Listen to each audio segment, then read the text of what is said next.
Viral di media sosial, beberapa orang yang diduga preman memberhentikan mobil tangki berisikan crude palm oil (CPO) di Jalan Lintas Sumatera, Linsum KM 96-97, Kecamatan Seisuka, Kabupaten Asahan.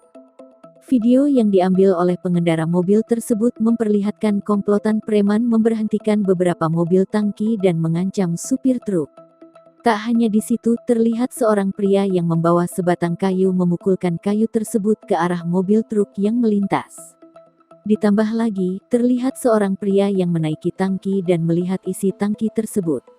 Kasat Reskrim Polres Batubara, AKP Ferry Kusnadi, saat dikonfirmasi mengaku telah mengamankan 3 orang terduga pelaku.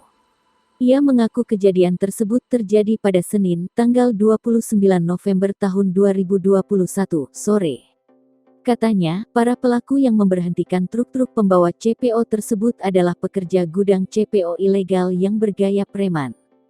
Katanya, ketiga pelaku tersebut diamankan atas dasar laporan dari salah satu supir tangki yang merasa dirugikan dan Satreskrim Polres Batubara melakukan penggerebekan di lokasi tersebut.